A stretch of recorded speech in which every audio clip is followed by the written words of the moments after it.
আসসালামু আলাইকুম। স্বাগতম আমার YouTube channel cook with Afroza ব্লগে। আশা করছি যে যেখান থেকে আমার ভিডিওটি দেখছেন সবাই ভালো আছেন। বর্তমানে বাজারে প্রচুর পরিমাণে সাজনা ডাঁটা কিনতে পাওয়া যায়, আর এই সাজনা ডাঁটাই আজকে আপনাদের সঙ্গে শেয়ার করব। একটু ভিন্ন রকমভাবে রান্না করব, যেটা খেতে সত্যি দুর্দান্ত লাগে। আর এই সাজনা ডাঁটা রান্না করার জন্য এখানে আমি নিয়েছি হলুদ সরিষা বা সাদা সরিষা, এখানে আমি 1 টেবিল চামচ নিয়েছি, আর বাদাম নিয়েছি 1 টেবিল চামচ। এছাড়াও আরও কিছু উপকরণ আমি এখানে দিব, যেটা আপনাদের সঙ্গে পরে শেয়ার করব। তাই ভিডিওটি দেখতে হলে সম্পূর্ণ ভিডিও জুড়ে সঙ্গে থাকবেন, স্কিপ করবেন না। এখানে সাজনা রান্না করার জন্য চুলায় একটি কড়াই বসিয়ে তাতে দিয়ে দিয়েছি সরিষার তেল, এবং সরিষার তেল কিছুটা গরম হয়ে আসলে তাতে দিয়ে দিলাম দারুচিনি, এলাচ, একটা তেজপাতা মাঝখান দিয়ে ছিঁড়ে দিয়েছি, আর দিয়ে দিয়েছি সাদা গোলমরিচ। সাদা গোলমরিচ দিয়েছি 5 থেকে 6টি। সামান্য একটু ভেজে নিয়ে এর মধ্যে দিয়ে দিব থেতো করা পেঁয়াজ।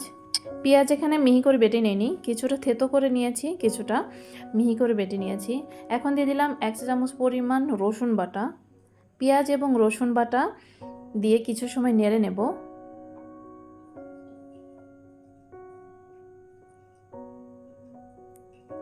সামান্য একটু পানি দিয়ে দিচ্ছি।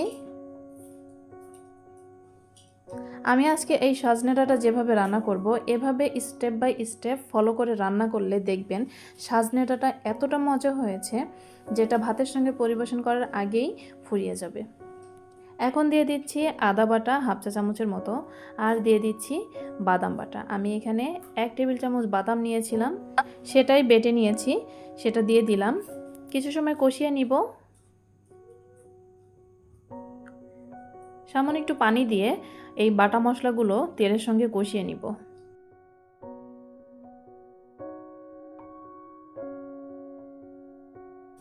2 থেকে 3 মিনিট কষানোর পরে এখন দিয়ে দিচ্ছি 1/2 চা চামচ পরিমাণ ধনিয়া গুঁড়া, সামান্য পরিমাণ লবণ, 1/2 চা চামচ পরিমাণ জিরার গুঁড়া,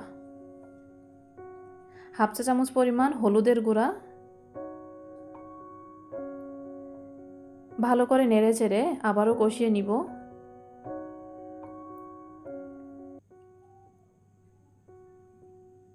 কিছু সময় কষানোর পরে এখন দিয়ে দিচ্ছি কাঁচামরিচ বাটা, আর দিয়ে দিব সরিষা বাটা। এখানে 1 টেবিল চামচ সরিষা বেটে দিয়ে দিয়েছি।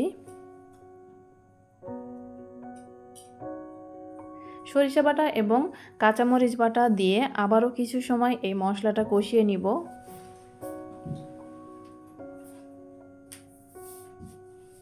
এখন দিয়ে দিচ্ছি কেটে রাখা সজনে ডাঁটা। সজনে ডাঁটা দিয়ে ভালো করে নেড়ে চেড়ে কিছু সময় কষিয়ে নিব। আমি সামান্য একটু পানি দিয়ে দিচ্ছি।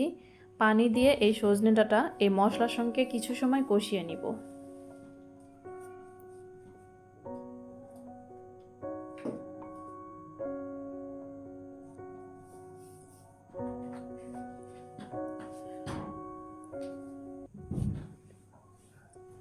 সজনে ডাঁটা যেন তাড়াতাড়ি সিদ্ধ হয়ে যায়, তার জন্য আমি ঢাকনা দিয়ে ঢেকে দিচ্ছি।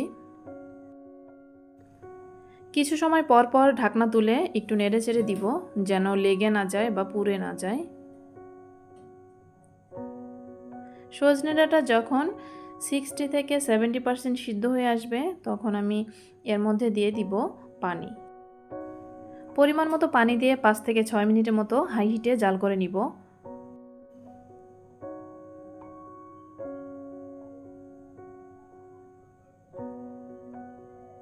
এই পর্যায়ে এসে আমি চুলোটা বন্ধ করে দেব। আমার কিন্তু সজনে ডাঁটা রান্না কমপ্লিট।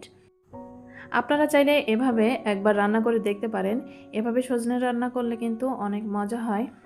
বিশেষ করে এই সজনে ডাঁটাতে চীনাবাদাম এবং সরিষা বাটা দেওয়ার কারণে এই তরকারিটা যে এত মজা হয়, সেটা না রান্না করলে কখনোই বোঝা যাবে না। আমি একটা প্লেটে এই সজনে ডাঁটা সার্ভ করে দেখাচ্ছি কেমন হয়েছে, কতটা লোভনীয় হয়েছে।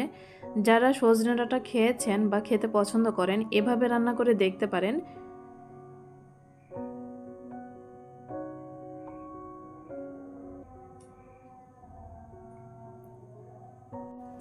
এই তো তৈরি হয়ে গেল আমার মজাদার চীনাবাদাম দিয়ে এবং সরিষা বাটা দিয়ে সজনে ডাঁটা রান্না। এভাবে ট্রাই করে দেখতে পারেন, আর ট্রাই করে দেখে অবশ্যই কমেন্টে জানাবেন কেমন হয়েছে। যদি ভালো লেগে থাকে অবশ্যই লাইক, কমেন্ট, শেয়ার করবেন। আর আমার চ্যানেলে আজকে যারা নতুন এসেছেন অবশ্যই আমার চ্যানেলটা ভিজিট করবেন। আর যদি আমার ভিডিওগুলো ভালো লেগে থাকে অবশ্যই আমার চ্যানেলটি সাবস্ক্রাইব করে পাশে থাকা বেল আইকন প্রেস করে দিবেন, যেন নতুন কোনো ভিডিও আপলোড করলে আপনাদের কাছে নোটিফিকেশন পৌঁছে যায়। আজকের ভিডিওটি এই পর্যন্তই। সবাই ভালো থাকবেন, সুস্থ থাকবেন। আল্লাহ হাফেজ। আসসালামু আলাইকুম ওয়া রাহমাতুল্লাহি ওয়া বারাকাতুহু।